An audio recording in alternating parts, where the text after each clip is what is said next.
तर आपण आज हाती घेतलेला आहे कुकिंग. आधी आपण बनवणार, मग ते डिसाईड करू की काय बनलंय काय नाही बनलंय. आता आपण मेन पदार्थ म्हणजेच आपला मटार टाकणार आहोत.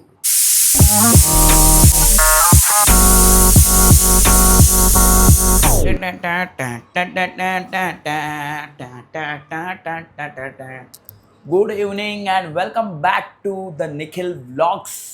मला माहिती आहे बरेच दिवसांनी व्लॉग करतोय, पण आता मी करतोय.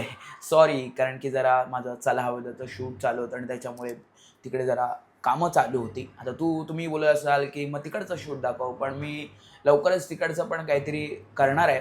सध्या आता गणपतीचे दिवस आले आहेत आणि मम्मी पप्पा गावी गेले आहेत गणपतीसाठी आणि माझं शूट असल्यामुळे मला 2-4 दिवसानंतर गणपतीला जायचं आहे गावी. पण आता घरी आहे तर म्हटलं व्लॉग का नाही करायचा. पण कशाचा व्लॉग करायचा, तर आपण आज हाती घेतलेला आहे कुकिंग. तर आज आपण बनवणार आहोत, आधी आपण बनवणार मग ते डिसाईड करू की काय बनलंय काय नाही बनलंय. काल मी फ्रोझन मटार ऑर्डर केले होते आणि ते खूप खूप आले होते आणि एकट्या माणसासाठी एवढे मटार करणार काय. तर मग मी म्हटलं वेस्ट जाण्यापेक्षा आपण आज सगळंच मटारचं करूया. मटारची सब्जी करणार, मटारचा राईस करणार आणि आणि काय होऊ शकतं मटारचं ते पण बघणार. तर आता आपण हे काढून ठेवलेले आहेत कांदा, टोमॅटो, लसूण, आलं आणि आपली एकमेव सब्जी मटार. मग आता मटारची सब्जी बनवूया आणि त्याच्यासाठी सुरुवात करूया. हे थोडं मिक्सरमध्ये ग्राइंड करणार आहोत आता आपण आणि त्याची पेस्ट बनवणार आहोत आणि चालू करणार आहोत. आणि ग्राइंड करून झालेलं आहे. ही अशी काहीतरी पेस्ट दिसत आहे, छान अशी गुलाबी रंगाची, गुलाबी साडी, गुलाबी पेस्ट आणि निखिलची कुकिंग लय छान. असा फालतूचा प्रकार करत आता आपण पहिलं तेल गरम करायला ठेवूयात, सुरुवात करूयात आपल्या मेन रेसिपीला, मटार सब्जी बाय शेफ निखिल. तर आपण तेल टाकणार आहोत थोडंसं आणखीन. तेल गरम झालेलं आहे तर आपण त्याच्यामध्ये आता जिरा टाकूया. जिरा जिरा जिरा जिरा जिरा गिरा माहिती. मम्मी जिरा आता तडतडलेला आहे आणि आता आपण त्याच्यामध्ये ही प्युरी मिक्स करणार आहोत.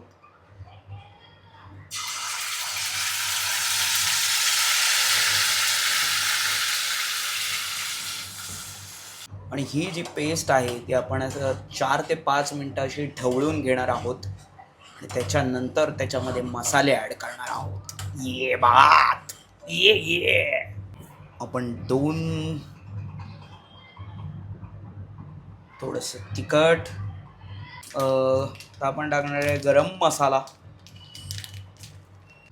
मीठ, चवीनुसार मीठ.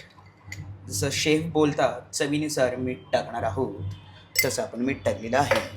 विचार करा, ह्याच्यात वाटणे आल्यानंतर ते किती सुंदर दिसणार आहे. आता आपण ह्याच्यात थोडंसं बेसन टाकूयात. आता आपण मेन पदार्थ म्हणजेच आपला मटार टाकणार आहोत.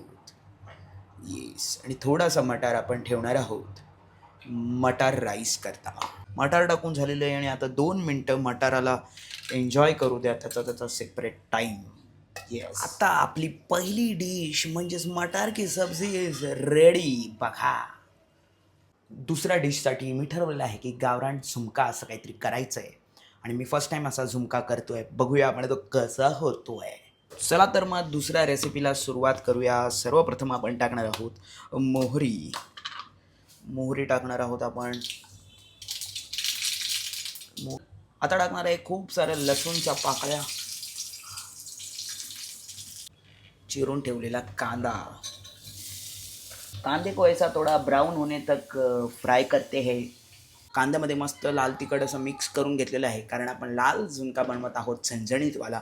आणि आता बारी आहे आपल्या बेसनची. 1 कप आपण बेसन टाकणार आहोत याच्यामध्ये आणि 2 ते 3 मिनटं हे प्रॉपर आपण ऐसा मिक्स करेंगे. देन उसके बाद पानी ऐड करेंगे.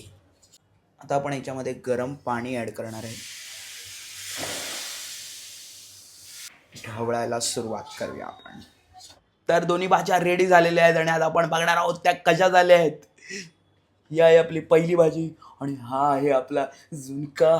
यो बाबा रे बाबा, ओ हो ओ हो, काय बनवलंय मी, काय बनवलंय, कोण आहे मी, काय केलंय मी हे. हा हा हा, म्हणजे घरी काम कधी करत नाही अशा माणसाकडनं ह्या गोष्टी अपेक्षित नव्हत्या, पण आज मी ती कसोटी पार केलेली आहे. ओ हो हो गाईज, आज मी एवढा खुश आहे.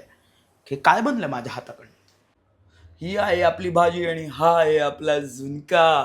ओ हो. आणि आपला फायनल मटार राईस बनतोय. मटार राईस सोपं आहे बनवायला. पहिलं तेल टाकलंय, नंतर जिरा वगैरे टाकलंय, फोडणी दिली आहे त्याला छान. मग थोडासा कांदा, मग त्याच्यामध्ये आणखीन तिखट, हळद आणि राईस जो आपण अर्धा तास भिजवलेला, आणि मग हे वाटाणे, आणि शेवटला जाते ते थोडेसे बटाटे. बटाटे पाहिजे तर टाकू शकता, नाही तर नाही. मीठ टाकूया आणि मस्त 3 शिट्या करूयात. 2-3 शिट्या इनफ आहेत. टॅणॅ टॅणॅ. हा आपला झालेला आहे matar pulao ready. Final product guys, मटरची सब्जी, झुणका आणि हे पुलाव, आणि मस्त त्याच्यावर तूप सोडणार आणि आस्वाद घेणार. तर कसे वाटल्या तुम्हाला ह्या रेसिपीज मी बनवलेल्या. ऑब्व्हियसली मी टेस्ट करणार, आता ते चांगलंच असणार आहे. पण असं आणखीन जर तुम्हाला कुकिंग बघायचं असेल तर नक्की सबस्क्राईब करा मास्टर शेफ द निखिलला. द निखिल व्लॉगमध्ये पुढे बघूयात आपण गणपतीचे व्लॉग्स, कारण आता 2 दिवसानंतर आमचं शूट संपणार आहे आणि नंतर मग मी गणपतीला गावी निघणार आहे. आणि कोकणातले गणपती म्हणजे सौंदर्य, म्हणजे कल्चर, ते आपण बघणार आहे पुढच्या व्लॉग्समध्ये.